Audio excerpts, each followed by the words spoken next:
On December 11th, 2023, I reached the Mexican border, finishing off the Continental Divide Trail and the Triple Crown of hiking. And because I'm me, I decided the only thing to do was celebrate by trying something even more impossible. Enter the American Discovery Trail.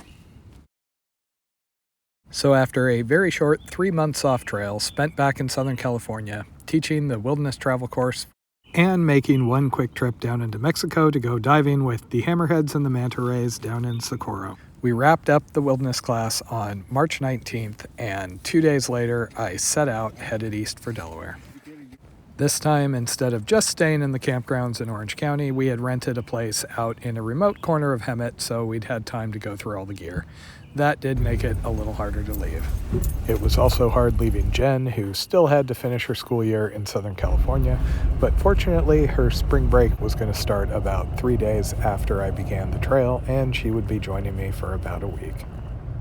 Because this hike is planned to take me until at least November, the plan was to drive my Jeep to my parents out in Colorado and then get a rental car to drive the remainder of the way out to Delaware. It's about 1,000 miles from Orange County out to where my parents live, and it usually takes me about a day and a half to do the drive. 10, 11 o'clock, and I decided to call it for the night. I'm still 6 hours away from my parents, and I didn't feel like hassling with a hotel, so home sweet home. The last couple of times I had to make this drive either coming or going, I was going through pretty major winter storms, so it was kind of nice to have a fairly mellow drive for once. I arrived in Canyon City midday on the 22nd and spent about a day and a half visiting with my parents and putting the final touches on my gear. Then it was off to the Colorado Springs Airport, where I picked up a one-way rental for the 1,800-mile drive out to Delaware. Now, admittedly, it would have saved me a bit of time flying from Colorado Springs out to Delaware, but I kind of wanted to drive it. I've done a lot of driving across the western states, basically Texas out to the west coast, but I've never driven the eastern half. I also really lucked out and had some people who had trail angeled for us before offer to let me stay in their cabin along the way. And after last year's adventure on the Mississippi, I couldn't help but take a stop by Chain of Rocks on my way through St. Louis. After that, things started to really drag as I crossed the Great Plains, and it wasn't helped by the fact that I hadn't really been getting regular sleep for the last couple of weeks. I ended up having to stop for a power nap at a rest stop at one point, and I did debate just stopping early so I could get a full night's sleep. But I pushed on in the hope that I could start the following day.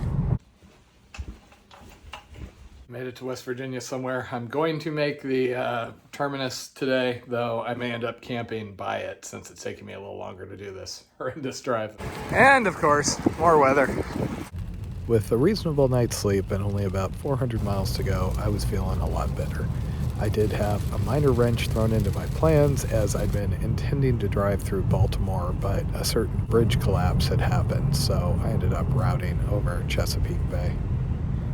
This bridge is actually a part of the American Discovery Trail route, and getting a ride over it is one of the early challenges of doing the trail. Also, I couldn't help but think that Taters would love this. Once I was across, I had just a few more hours of fairly mellow driving, and then at long last, I had arrived. And here we go. And got an Uber over to the park. And it looks like I'm in for 2 days of rain. Yeah.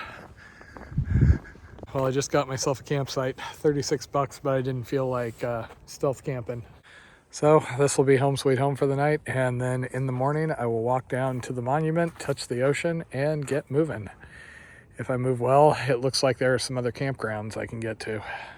However, it does look like the weather's going to be kind of crappy. So yeah, 2 days in the rain, and then sunshine will probably come out when Taters joins me because the universe loves her. I've basically been off trail for 100 days or so. I'm excited to get going, but I'm also always anxious at points like this. I'm aware of just how big these things are and all the things that will go wrong. But hey, at least for tonight, home sweet home.